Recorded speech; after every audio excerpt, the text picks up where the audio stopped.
Hi hello வணக்கம் and welcome to 70mm channel. So இன்றைக்கி இந்த வீடியோவில் நான் பார்க்க போகிற இன்ட்ரெஸ்டிங்கான ஒரு காசிப் வீடியோ கம்பைலேஷன் என்னென்னா Tamil serial actors and cinema main stream ஆக்டர்ஸோடைய கம்பைலேஷன் வீடியோ.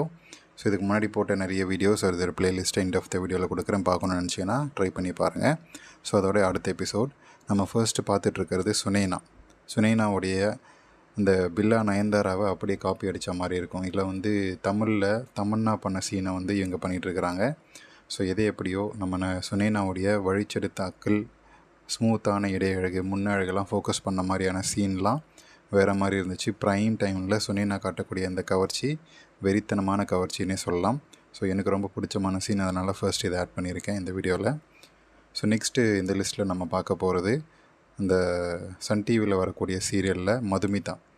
இப்போ பாண்டியன் ஸ்டோர்ஸ் கிடையாது, ஐயனார் துணை அப்படின்ற ஒரு சீரியலில் விஜய் டிவியில் பண்ணிகிட்ருக்கிறாங்க. இப்போ சன் டிவி, விஜய் டிவி ரெண்டுத்துலேயும் பண்ணக்கூடிய சீரியல் ஆர்டிஸ்ட்.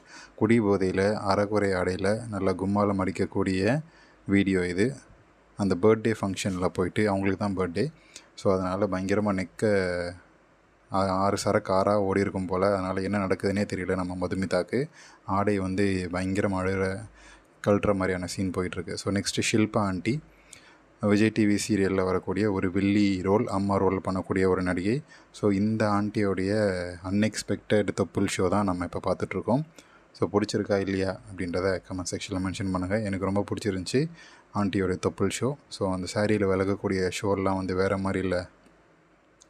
ஸோ அடுத்து எனக்கு பிடிச்ச ஃபேவரட்டான சாய் பல்லவி. யாராக சொன்னது சாய் பல்லவி கவர்ச்சி காட்ட மாட்டா, தொப்புள் காட்ட மாட்டான் அப்படின்ட்டு? இப்போ பாரு நான் காட்டுறேன் அப்படின்னு சொல்லி ரொம்ப க்யூட்டாக அழகான தொப்புள் ஷோ. ஸோ ஆரம்ப காலகட்டத்தில் ஃபேமஸ் ஆகணும் அப்படின்றதுக்காக நடிப்பு ப்ளஸ் கவர்ச்சி ரெண்டுமே காட்டின நடிகை சாய் பல்லவி. ஸோ அதுக்கப்புறம் இப்போ தான் குறைச்சிட்டாங்க, தொப்புள்லாம் காட்டாமல் தொப்புளுக்கு மேலே புடவை கட்ட ஆரம்பிச்சிட்டாங்க.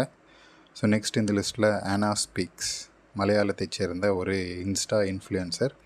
ஸோ இது இருக்கிறதுல எவ்வளோ டைட்டாக ஜாக்கெட்டை தைக்க முடியுமோ தைச்சிட்டு தன்னுடைய பெரிய முன்னழகை பிதுங்குற மாதிரி போட்டுட்டு பணம் சம்பாதிக்கிற வேலையை பார்த்துருக்குறாங்க இவங்க. So next Gomathi Priya. So இவங்களுடைய ஸ்லைட்டான தெரியக்கூடிய ஒரு இடையழகு, டஸ்கியான பியூட்டி, டார்க் சாக்லேட்டாக தெரியக்கூடிய க்யூட்டான தொப்புள் வியூ.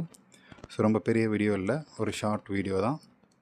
பட் இந்த டஸ்கி வியூ நிறைய பேருக்கு பிடிக்கும்னு நினைக்கிறேன். ஸோ உங்களுடைய கமெண்ட்ஸை கமெண்ட் செக்ஷனில் மென்ஷன் பண்ணுங்கள்.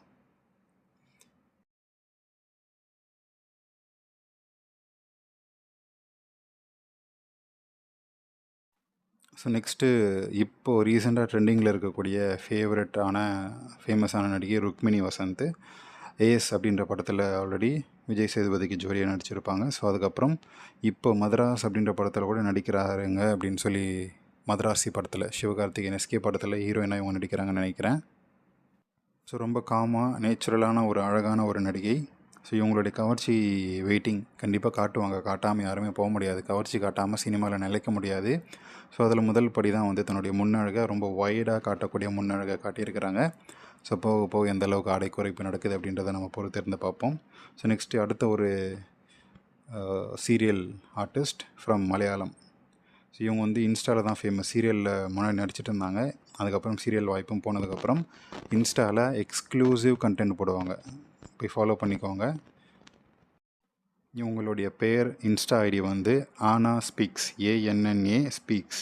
அது போட்டிங்கன்னா இவங்களுடைய கும்தாவான வீடியோஸ் எல்லாம் கிடைக்கும். முன்னழகு பிதுங்கி வெளியே வருது பாருங்கள். ஸோ இந்த மாதிரி வீடியோஸ் எல்லாம் அவங்களுடைய இதில் போஸ்ட் பண்ணுவாங்க. So next Vindhya. இவங்கெல்லாம் பழைய கை, இப்போ 40-45 வயசாக இருக்கும், இன்னுமே இளம் நடிகை மாதிரி. என்ன மாதிரியான ஒரு கவர்ச்சி, என்ன மாதிரியான ஒரு ரியாக்ஷன்பா. வில்லி நடிகை தான். வில்லி நடிகையெல்லாம் இப்போ அதிகமாக கவர்ச்சி காட்ட ஆரம்பிச்சிருக்கிறாங்க. ஸோ இவங்க வாண்டடாக காட்டுறாங்க. கேமரா ஆங்கிள் அங்கே தான் இருக்குதுன்னு தெரியும், பெட்லேருந்து ஏஞ்சி வரணும், நினச்சா மறைச்சிருக்கலாம், ஆனால் பார்த்து என்ஜாய் பண்ணிட்டோம் அப்படின்னு சொல்லி ஓப்பனாக காட்டுறாங்க. ஸோ அதனால் நிறைய பேர் ரிந்தியாவுடைய தொப்பில் பார்க்கவே சீரியல் பார்ப்பாங்க அப்படின்ற ஒரு நப்பாசை தான் போல். ஸோ எது எப்படியோ ஒரு தரமான கண்ட்ரி வுட் அப்படின்னு சொல்லுவாங்கள்ல, அந்த மாதிரியான ஆள் போல்.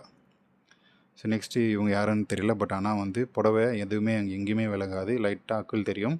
ஆனால் ரொம்ப க்ளோஸ்அப்பில் இல்லைன்னா பாஸ் பண்ணி பார்த்தீங்கன்னா தெரியும், அந்த க்ரீன் சாரீ உள்ள ஓப்பனாக தெரியக்கூடிய தொப்பல் view, yellow colour jacket view ரொம்ப கவர்ச்சியாக இருந்துச்சு, கவரும்படி இருந்துச்சு. நெக்ஸ்ட்டு ரம்யா கிருஷ்ணன். இதை பார்த்த உடனே நான் கண்டிப்பாக போடணும்னு நினச்சேங்க. ஏன்னா Ramya Krishnan was uncontrollable in her prime time. அவங்களுடைய இளமை காலத்தில் ஒரு பயங்கரமான ஒரு கவர்ச்சி கண்ணியாக தான் வலம் வந்தாங்க. தவிர்க்க முடியாத ஒரு கவர்ச்சி. இவங்க கவர்ச்சி காட்டினா யாரும் நிற்கக்கூட முடியாது அப்படின்ற அளவுக்கு தான் இவங்களுடைய உடை அமைப்புலாம் இருக்கும். எவ்வளோ கீழே இறக்கி போட்டிருக்காங்க பாருங்கள், அது matter. So next Divya Ganesh. இவங்களும் வந்து செம்ம கவர்ச்சி காட்ட ஆரம்பிச்சிருக்காங்க வர வர. அதுக்கு ஒரு எக்ஸாம்பிள், இந்த டிரான்ஸ்பரண்ட்டான புடவையில் தாலி தொங்குற மாதிரி, ஜாக்கெட்டு மேலே தான் தாலி தொங்கும். ஸோ அதை வந்து பார்த்து தெறிக்க விடுங்கடா கண்ணுங்களா. அது மட்டும் இல்லாமல் இடையழகில் க்யூட்டான தொப்புள் வியூ இருக்கும் திவ்யா கணேஷ்க்கு. அவங்களோட இன்ஸ்டாலேயும் வந்து தொப்புள் வியூ போட்டிருப்பாங்க. ஸோ நம்ம சேனல்லே வந்து நிறைய போட்டிருப்போம். இது அந்த மாதிரி ஒரு கவர்ச்சி சூப்பர் மெட்டீரியலாக இருக்காங்க Divya Ganesh, serial actress. So next Nithyaram. So இவங்களோட தங்கச்சி தான் இப்போது கூலி படத்தில் ஃபேமஸ் ஆனாங்க. ஸோ இவங்களோட அக்கா நித்யாராம் தன்னுடைய முதுகை பின் அழகை காட்டக்கூடிய பளிங்கு மாதிரி இருக்கக்கூடிய ஒரு அழகை நமக்கு விருந்தாக காட்டிகிட்ருக்குறாங்க. ஸோ நித்யாராமுடைய கவர்ச்சி நாகினி மாதிரி இங்கே ஒரு பாம்பு டான்ஸ் ஆடுவாங்கள்ல, அந்த மாதிரி சீரியலில் நடித்து ஃபேமஸ் ஆனவங்கன்னு நினைக்கிறேன் நித்யாராம். ஸோ இவங்க வந்து குளிச்சுட்டு வந்து புடவையை மாற்றுற சீனு எல்லாமே வந்து நடிச்சிருக்கிறாங்க. தமிழ் சீரியலில் அதிகமாக அடித்த நடிகைன்னா நித்யாராமாக இருப்பாங்க. ஏன்னா அந்தளவுக்கு ஃபேஸும் நல்லாயிருக்கும், இடையழகும் நல்லாயிருக்கும், என் முன்னழகும் தாராளமாக காட்டுவாங்க. பார்த்து என்ஜாய் பண்ணுங்கன்னு சொல்லி தாராளமாக காட்டுவாங்க. So next Mrunal Thakur. இதில் என்னடா இருக்குதுன்னு சொல்லி கேட்கலாம். ஆனால் வந்து அப்படி கேட்குறவங்களுக்கு நீங்களே பார்த்து தெரிஞ்சுக்கோங்க அப்படின்றதான் பதிலாக இருக்கும். பின்னழகு வடிவம் அப்படியே தெரியும். ஸோ க்ளோஸ்அப்லேயும் பாருங்கள், பாஸ் பண்ணி பாருங்கள், ஸ்லோ மோவில் பார்க்குறோன்ற பாருங்கள். வீடியோ குவாலிட்டியை வந்து, அதாவது டைமை வந்து ஸ்லோவில் வச்சுக்கோங்க, 0.25 வச்சு கூட பாருங்கள். மிருனால் தாக்கூருடைய பின்னழகு பப்பாளி வியூ. So next Sridevi. இப்போ இருக்கக்கூடிய நடிகைகள் மாதிரி வந்து ஒரு நல்ல நடிகை அப்படின்னு சொல்லி பெயர் வாங்கக்கூடிய நிலமையில் இருந்தாங்க ஸ்ரீதேவி. நல்ல நடிப்பும், நல்ல அழகும், நல்ல கவர்ச்சியும். ஆனால் ஏனோ தெரியல இவங்களுடைய பேட் டைம். பின்னழகு இடையழகுன்னு பிடிச்சி நல்லா கசக்குவாங்க அந்த காலத்தில். 2000 ஸ்டார்டிங் ரேஞ்சில் ஒரு நல்ல நடிகை அப்படின்ற ரேஞ்சில் இருந்தாங்க. யாரோட போதாத காலமோ அப்படியே வந்து டைரக்டர் ஹரியை கல்யாணம் பண்ணிவிட்டு, ஹரி நல்லா செய்வார் போல், சினிமா விட்டு ஒதுங்கிட்டு இப்போது ஹரி வந்து ஸ்ரீதேவியோட அக்காவை தான் கல்யாணம் பண்ணியிருக்காங்கன்னு நினைக்கிறேன். கரெக்டாக தெரிஞ்சால் கமெண்ட் செக்ஷனில் சொல்லுங்கள். ஸோ இவங்களுடைய வியூவும் வந்து ரொம்ப கவர்ச்சி கரெக்டாக இருக்குங்க. கரெக்டான தொப்புள், இன்னுமே வந்து அந்த தொப்புள் வியூவெல்லாம் மங்கி போகாமல் நல்லாவே இருக்குது. ஸோ நெக்ஸ்ட் இந்த லிஸ்ட்டில் அஞ்சு குரியனுடைய முன்னழகில் ஒரு மச்சம் இருக்கும் பாருங்கள், அந்த மச்சம் போதும். ஸோ இந்த மாதிரி இவ்வளோ வீடியோஸ் நிறைய கம்பைலேஷன் போட்டிருக்கேன்ல, இதில் எதையாவது ஒன்றுத்துலையாச்சும் நீங்கள் அந்த பீக்குக்கு போயிருப்பீங்க. அப்படி போகலன்னா நான் வேறு மாற்றிக்கிறேன்டா அப்படின்ற மாதிரி தான் இருக்கும். இத்தனை வீடியோஸில், இத்தனை கம்பைலேஷனில் ஒன்றுத்துலையாச்சும் நீங்கள் பீக்குக்கு போயிருப்பீங்க. அப்படி இல்லைனா 5வே கூட்டிகிட்டு போயிருக்கோம். 5வோடைய பாஸ் பண்ணி பார்த்தீங்கன்னா தெரியும். 5வோடைய முன்னழகு கவர்ச்சியெல்லாம் இதுக்கு முன்னாடி இவ்வளோ கவர்ச்சி காட்டல. இந்த ஒயிட் ட்ரெஸ்ஸில் ஏஞ்சல் மாதிரி இருக்கக்கூடிய ஒரு கவர்ச்சியான ஒரு முன்னழகு, அதில் ஒரு மச்சம். ஸோ அதனால் 5வை பார்த்தும் வந்து உங்களுக்கு பீக்கு கூட்டி போயிடுவாங்க. அப்படி இல்லைனாலும் இதுக்கு முன்னாடி போட்ட வீடியோஸ் எல்லாம் வந்து ஆனா ஸ்பீக்ஸ் எல்லாம் வந்து கண்டிப்பாக கூப்பிட்டு போயிருப்பாங்க பிதுங்கின முன்னழகு ஜாக்கெட்டில், அந்த மாதிரி. ஸோ நெக்ஸ்ட்டு இவங்களும் வந்து அந்த ஹேமப்பிரியான்னு தான் நினைக்கிறேன். விஜய் டிவியில் நான் முன்னாடி சொன்னேன்ல, அந்த பெட்ரூம் சீன் ரொம்ப ஓப்பனாக சினிமாவுக்கு ஈக்குவலாக பண்ணிகிட்ருக்குறாங்க. என்னடா இந்த மாதிரி பண்ணுறீங்க, புடவையெல்லாம் கழட்டி போட்டு வெறும் ஜாக்கெட்டோடு புரண்டுக்கிட்டு இருக்கிறீங்க, சீரியலாக இல்லைனா வேறு ஏதாவது மாடா அப்படின்ற மாதிரி தான் இருக்குது. என்ன கவர்ச்சி பாருங்கள், அதுவும் அந்த தொப்புள் வியூ. சீரியலில் இந்த மாதிரியான கவர்ச்சினா நான் பார்த்ததே இல்லைங்க. நல்லா தான் இருக்குது. இந்த மாதிரி மெயின்டைன் பண்ணி ஓட்டுங்கடா. இதை நம்ம இந்த மாதிரி வீடியோவில் பார்க்குறோம், ஆனால் வந்து லைவ் டிவியில் பார்த்துருப்பாங்களே அவங்கெல்லாம் வந்து செம்மையாக என்ஜாய் பண்ணியிருப்பானுங்கள்ல. அந்த வியூ தான். ஏன்னா சீரியலோடைய வீடியோ குவாலிட்டி வேறு மாதிரி இருக்கும், சினிமா அது வேறு மாதிரி இருக்கும்.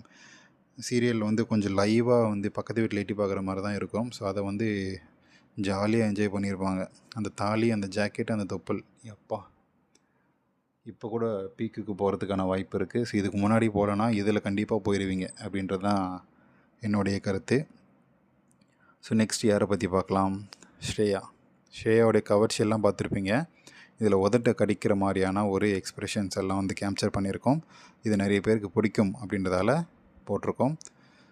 ஸோ ஸ்ரேயாவை பற்றின கம்பைலேஷன் வேணும்னு நினைக்கிறவங்க கமெண்ட் செக்ஷனில் சொல்லுங்கள். அவங்கள பற்றி தனி வீடியோ போடணுன்னா போட்டுடலாம். ஸோ இந்த வீடியோ உங்களுக்கு கண்டிப்பாக பிடிச்சிருக்கும், என்டர்டெயின்மெண்ட்டாக இருக்கும் அப்படின்னு நினைக்கிறேன். அப்படி நீங்களும் நினச்சிங்கன்னா லைக் பண்ணுங்கள், ஷேர் பண்ணுங்கள், சப்ஸ்கிரைப் பண்ணுங்கள். டிஸ்கிரிப்ஷனில் கொடுத்துருக்கக்கூடிய இன்ஸ்டாகிராம் பேஜுக்கு மறக்காமல் ஃபாலோ பண்ணிக்கோங்க. கூடிய சீக்கிரம் உங்களுடைய கமெண்ட்ஸ் படி 70mm சீரிஸ் சேனல் ஸ்டார்ட் பண்ணுறேன்.